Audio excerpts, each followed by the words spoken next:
Você ouve. Bandeirantes acontece.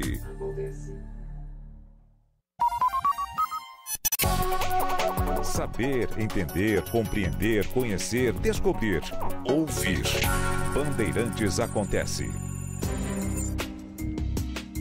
Jornalismo. Bandeirantes. Contrato de Neymar com o Santos termina no final deste mês. E até por isso o Neymar havia dito, semana passada, que teriam de esperar até dia 12. Não que no dia 12, dizia ele, haverá resposta. Mas porque dia 12 seria o último jogo antes da parada para o Mundial e, portanto, não haveria mais jogos, a não ser um outro amistoso que pudesse ser marcado. Mas o contrato vai até o fim do mês. O jogo acontecerá dia 12, mas Neymar não estará no jogo contra o Fortaleza no dia seguinte, 2 dias depois da segunda partida do Brasil nessa fase da eliminatória. São 2 jogos, né? Quinta agora contra o Equador, terça que vem, daqui a 8 dias, contra o Paraguai na Neoquímica Arena. E aí 2 dias depois há uma rodada do Campeonato Brasileiro sem Fluminense, Palmeiras, Botafogo e Flamengo, porque esses vão para o Mundial de Clubes. E então o Neymar havia dito isso. Porém, o pai dele deixou claro que tinha muitas dúvidas. Provavelmente ele tem a certeza já do que vai acontecer, mas publicamente manifestou dúvida, colocando até um ponto importante, uma questão importante, se o Santos tem condição financeira de renovar o contrato com o Neymar. Um contrato com base no que se firmou o acordo do Santos e Neymar não dá pé. Não foi um bom contrato. O Santos registrou um crescimento considerável de sócios torcedores, patrocinadores entraram porque o Neymar foi contratado, isso é indiscutível. Só que o percentual desses novos patrocínios, o percentual que fica com o Neymar é elevadíssimo. Até aí tudo bem. O Santos poderia dizer, bom, é melhor 25% de algo do que zero. Perfeito. Só que há um mínimo a ser pago. Entrando ou não entrando, há um mínimo a ser pago. E esse mínimo é muito alto. Então é claro que o contrato é ruim. O clube se compromete a pagar algo que ele não sabe se arrecadará, se ele terá receita para isso. E esse algo que ele se compromete a pagar é um valor elevado, completamente fora do que qualquer clube brasileiro pode pagar. A ideia era exatamente ter essa receita extraordinária, mas mesmo parte dessa receita é volúvel. Sócio-torcedor, o cara se torna sócio-torcedor, ele pode 2, 3 meses depois parar de pagar, porque ele está apertado, parar de pagar porque está descontente com o clube. Depois de um tempo, é comum isso, o clube tem 70 mil sócios, 2 anos depois ele tem 50 mil, 4 anos depois ele tem 90 mil, 5 anos depois ele volta a ter 70 mil. Não é algo que só cresce, só aumenta. Não é? Você não atinge um mínimo e a partir dali é só crescimento. Isso não existe. Então não dá para contar com essa receita como certa. Ela pode existir, pode não existir. E o patrocínio é aquela história. Pelos valores acertados, o patrocínio teria de ser tão imenso, tão gigantesco, para poder garantir esses pagamentos, que caso contrário, o clube se vê obrigado a honrar compromissos sem ter recursos para isso. Então o Santos tem de ponderar tudo isso. O Neymar tem de ponderar. Eu tenho outras propostas. De onde? da Europa? Futebol turco, talvez? O Neymar aguenta fisicamente jogar o campeonato turco? Quem assiste o campeonato turco sabe como é que a banda toca. Ele aguenta fisicamente? Estados Unidos? Pode ser. Porque também não é uma preocupação, não é um desespero, né? Se o Neymar falar assim, me aposentei. Ele está sossegado. Ele está sossegado, mas ele não quer. Ele quer jogar, até porque ele quer ir à próxima Copa do Mundo. Esse é o objetivo dele. E aí entra exatamente esse fator. Como facilitar a ida para a Copa? Como tornar mais viável a atenção do Ancelotti e uma convocação? Jogando nos Estados Unidos? Ou aqui? Aqui. Mas o que será o Santos? O Santos hoje está na área de rebaixamento, uma pontuação baixíssima e com risco óbvio, né, de ir para a Série B. Pode escapar. Nós já vimos segundo turno, já na última parte do segundo turno, um clube dado como rebaixado e ele escapa. Aconteceu com o Fluminense 2 vezes. Pode acontecer. E já aconteceu também de um clube se sentir confortável, não desço mais. O Santos, em certo momento em 2023, falou, não desço mais. Escapei. Aí na reta final desandou e foi para a Série B. Então não é que está rebaixado, não. Mas a possibilidade é real. E quando você olha a necessidade de pontos, você fala, olha, com essa necessidade de pontos, o risco é muito elevado. O Santos vai disputar mais 27 jogos, né? Me parece. 27 jogos. Ele deve... É isso, né? E, portanto, estamos falando de 81 pontos. 3 jogos por jogo em disputa. 81 pontos. E aí, vem a questão chave. Ele tem de fazer 38 desses 81 pontos. Não é moleza. Se você olha o aproveitamento atual e olha a perspectiva. E aí, às vezes, o clube se desespera e sai contratando. Já estão falando em Alexandre Matos, que desenvolveu, digamos, a fama. E o Alexandre Matos, se for para o Santos, ele vai ter a grande oportunidade de demonstrar se isso é real ou não, né?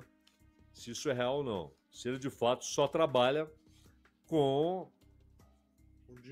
muito dinheiro à disposição.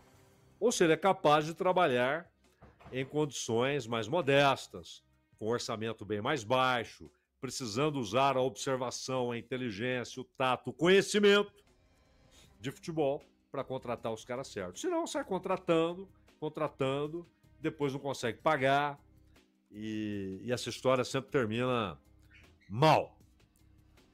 Mas, se o Neymar, depois de todas as ponderações, o Santos vai ficar na Série A, não vai ficar na Série A, é uma boa ficar aqui, não é uma boa ficar aqui, o Santos consegue pagar, não consegue. Se ele resolver não renovar, se ele resolver ir para os Estados Unidos, para a Turquia, ou quem sabe para algum clube brasileiro, né? De repente aparece um clube brasileiro endinheirado e contrata. Falaram em Flamengo e tal, mas o Flamengo não deu sinais de que tem esse interesse. Mas, se ele não ficar, terá sido mais uma melancólica despedida. Com uma derrota, com a expulsão, e não é nem meter a mão na bola. Se o cara fica 5 minutos, como se estivesse diante de um tabuleiro de xadrez, para tomar a sua decisão, ele não faz aquilo. Até porque ele fala, não, tem VAR. Não é a Copa de 86, o Maradona fazendo gol na Inglaterra. Ali, se o árbitro não viu, o bandeirinha não viu, um abraço. Agora tem VAR. Se ele tivesse tempo para pensar, ele não faria. Mas aquilo é desespero, né? Era até uma bola em que ele poderia chegar para concluir o lance, mas ele já percebeu que o jogador do Botafogo provavelmente conseguiria tirar. E aí meteu a mão na bola, meteu o tapa na bola. Lance para amarelo, já tinha um amarelo. Então é óbvio que se ele para pensar, nada disso acontece. Então não é esse é lance de jogo, né? É uma malandragem, e toda e qualquer malandragem não serve, e essa seria inclusive inútil, porque tá lá o VAR, se o árbitro não tivesse visto, o VAR ia dizer, meteu a mão na bola, tal. A consequência seria a mesma. O segundo cartão amarelo é a expulsão. E claro, o gol não valeria. Deixou o Santos com 10, e o Santos, que jogou melhor do que o Botafogo, quando fica com 10, recua. E toma um gol meio acidental, porque o Arthur cruza, ninguém toca na bola, o goleiro, o Brazão, fica esperando para ver quem vai tocar, para ele então ir na bola, mas ninguém toca, ela vai direto 1-0 Botafogo. E aí, é desespero depois de desespero, né? Porque o time olha, área de rebaixamento. Rodada seguinte, área de rebaixamento. Rodada seguinte, área de rebaixamento. Jogo na Vila. Jogando melhor que o oponente. Perde o jogo. Isso vai criando uma perda de confiança, um processo, né, de perda de confiança. O time melhorou demais com o Zé Rafael, né?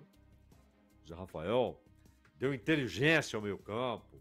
O Santos melhorou muito com o Zé Rafael no meio campo, mas ainda tem problemas óbvios, né?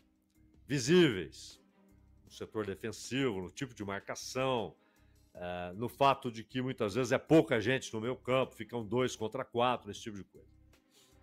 Mas se o Neymar foi embora, terá sido melancólica pela situação do time, não é nem pela expulsão em si, a derrota. Se perde, mas está com 18 pontos, não é normal. Mas a situação será uma despedida melancólica. E o Santos é o único clube onde o Neymar encontra uma ligação muito forte da torcida, do próprio clube, das imagens históricas que estão ali no museu ou nas paredes de vestiário. O Neymar, que foi brilhante no Barcelona, ele ganhou a Liga dos Campeões, mas ele não marcou seu nome na história do Barcelona como poderia ter marcado. Ele se tornou esquecível, mesmo tendo sido brilhante em 2015 no título da Liga dos Campeões. Ele foi, inclusive, co-artilheiro, né, junto com Cristiano Ronaldo e Messi. E foi decisivo numa partida que parecia perdida, parecia eliminação do Barcelona contra o Paris Saint-Germain. Foi decisivo, ele ganhou o jogo. Mesmo assim, ele não deixou aquela marca que o Messi deixou no Barcelona, que o Cristiano Ronaldo deixou no Real Madrid. Não deixou essa marca, nem no Barcelona, nem no Paris Saint-Germain, nem na Arábia Saudita. São sempre despedidas melancólicas. A do Barcelona foi porque o clube queria que ele ficasse. E ali há, inclusive, o início de um novo processo de inflação no futebol.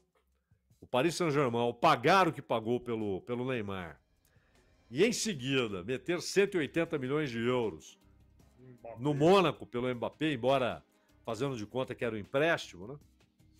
Ele inflacionou extraordinariamente o mercado. Mas foi uma despedida melancólica, com os jogadores querendo que ele ficasse e tal, e claramente, do ponto de vista técnico, de carreira, de história, uma decisão errada. No Paris Saint-Germain, onde o Neymar chegou como rei e assumiu, como ele costuma fazer, assumiu a ideia de que era de fato um reinado, mas um reinado que não se realizou. Não se realizou. Logo, ele passou a ser o terceiro do time, o Messi e Mbappé. E as contusões atrapalhando, prejudicando, os períodos longos de recuperação. E vai para o futebol árabe, que é sempre visto como o ocaso, embora para alguns nem seja. O cara vai e volta, hoje eles vão mais jovens, então ainda há tempo para o retorno. Aí ele volta para o Santos, que é onde ele tem história, é onde há uma memória afetiva em relação ao seu nome. E, de repente, a despedida, a nova despedida, pode ser melancólica, como foi a primeira. Pelas circunstâncias, que ele sairia um dia, é óbvio, era óbvio. Que ele iria para o Barcelona era cada vez mais claro, mas o modo como as coisas ocorreram, o fato de que o Santos ganhou muito menos do que deveria ganhar por um jogador daquele nível, e aí ele volta. E o Santos comete o erro de dar à sua volta ares de que era o Neymar de 2010 que estava de volta. Você não contrata o passado do jogador. Você contrata o que ele é, como ele está naquele momento. Então, isso foi terrível, porque muita gente cria expectativa. Muitos torcedores criaram a expectativa de que veriam o Neymar de 2010, ou o Neymar de 2014, 15 no Barcelona. E esse Neymar não existe mais. Não existe mais. Ele não tem mais a força, o arranque, ele não tem mais a explosão, por isso ele tem de jogar muito próximo à área. Na carreira do Neymar, constantemente, essa decisão de aparecer como o rei do pedaço, como o imprescindível, como aquele que deve ser visto como referência técnica, como aquele diante de quem devem se dobrar os treinadores, os jogadores, as cobranças ostensivas em campo, porque o colega fez A em vez de fazer B. O treinador, com aquela imagem de que eu posso falar com qualquer um, mas não com ele. Pelo contrário, ele é que vai dizer o que ele quer. Isso não pode. E o Santos não é um clube do bairro que, de repente, contratou uma estrela. O Santos teve jogadores muito maiores que o Neymar, inclusive o jogador mais importante da história do futebol. Um tal de Pelé, né? Não pode dobrar-se dessa maneira. Tem de ser uma relação digna, com respeito pela história do jogador, dando todas as condições que um jogador desse nível deve ter para render o seu melhor. Não vai pagar ao cara o mesmo que ele paga para o menino que está começando, é claro que não.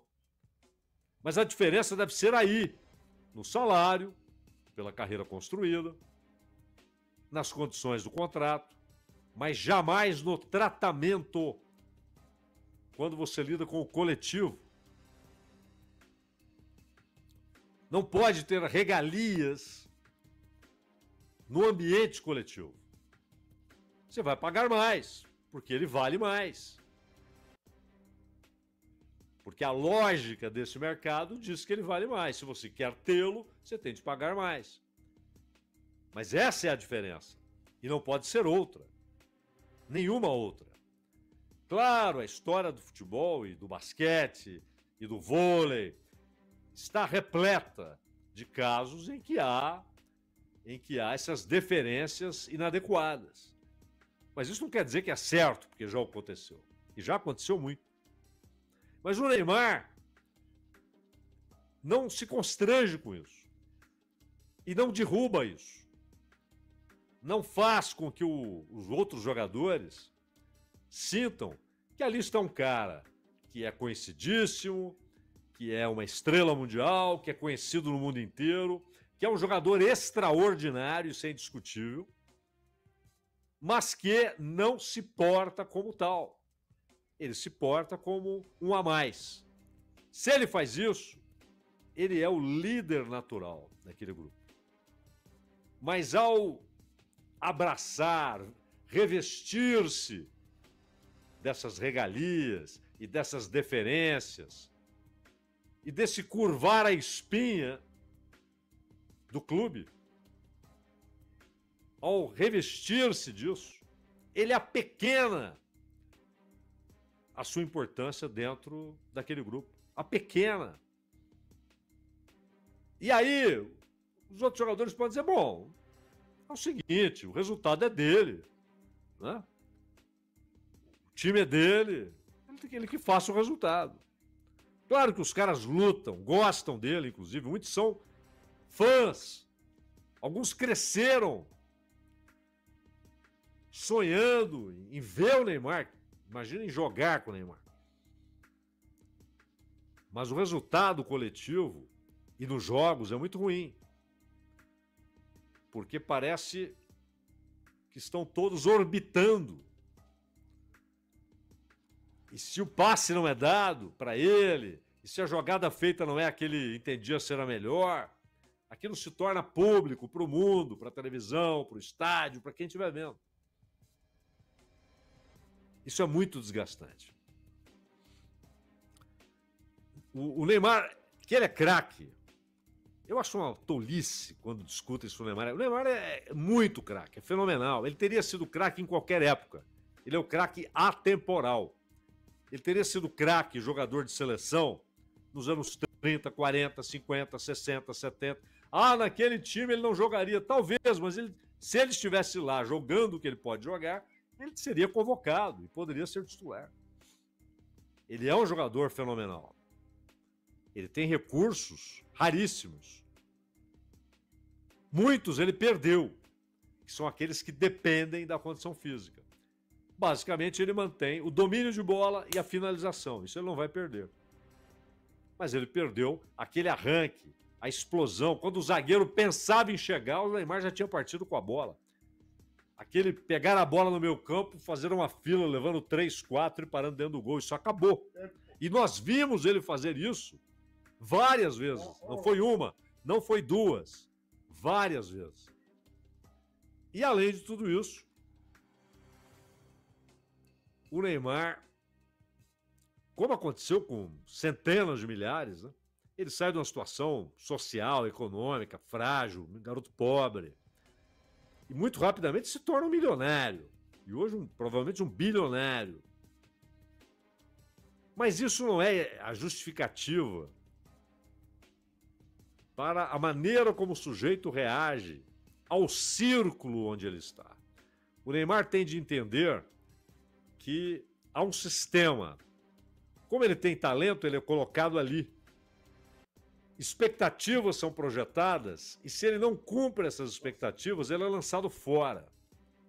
E há paredes que não são visíveis, há muros invisíveis, cercando todo esse círculo. Ele está lá. Ele pode conformar-se ao círculo, que é o que ele tem feito, que é o que a maioria faz. Mas ele teve, pelo seu talento, ninguém fez favor a ele, pelo seu talento, ele ganhou uma importância que deu a ele uma outra opção.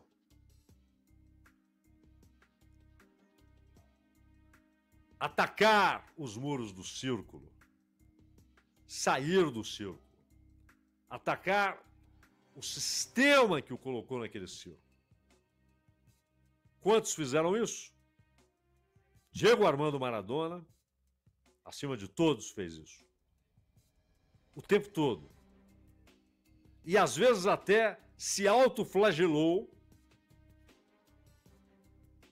pela maneira como lidava com o mundo, pela consciência de mundo que adquiriu.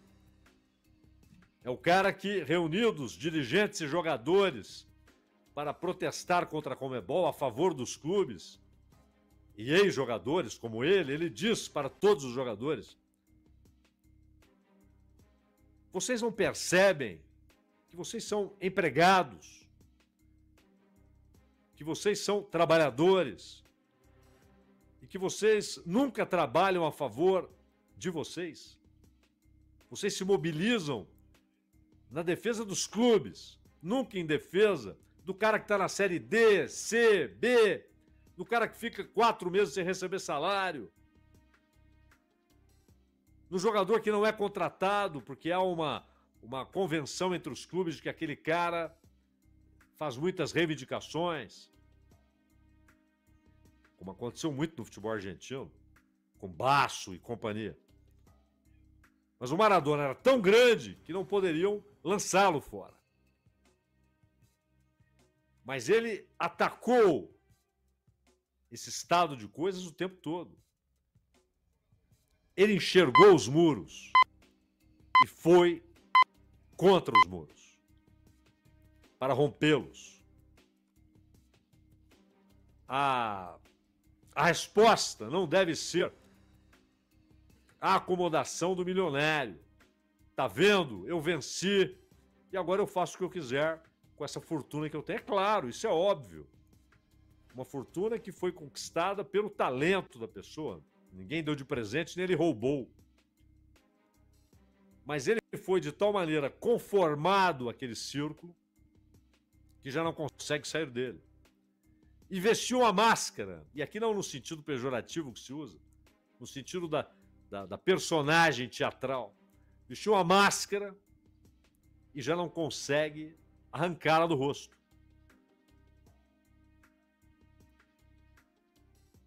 Então, o sucesso técnico, financeiro, é indiscutível. Ganhou, não ganhou a Copa do Mundo, isso é... O Zico não ganhou, o Puskás não ganhou, o Cruyff não ganhou, o Zizinho não ganhou, Luiz Pereira, Ademir da Guia não ganharam. Isso não define carreiras. Pedro Rocha não ganhou. Mas Platini não ganhou. Figueiredo não ganhou. Mas não há dúvida que ele é um craque. E quem diz que ele é craque, quem já disse isso? O Zico, o Messi, o Cristiano, o Maradona dizia isso. Maradona era encantado com o futebol do Neymar. E o Pelé. Então, se esses caras disseram que ele é um craque, assim como Romário e Ronaldo também dizem que o Neymar é um craque, eu acho que essa discussão é ridícula. Não dá para discutir. É claro que ele é um craque, muito acima da maioria. E muito acima de vários que são chamados de craque. Ele é um extra série. Mas conformou-se a esse círculo, banalizou a sua personagem e pode, com taças e muitos dólares, deixar o futebol, algum dia isso acontecerá, como uma pessoa triste. Uma pessoa que saiu rico, famoso, cheio de títulos, mas vazio como antes. Meu caro Ronald Gimenez.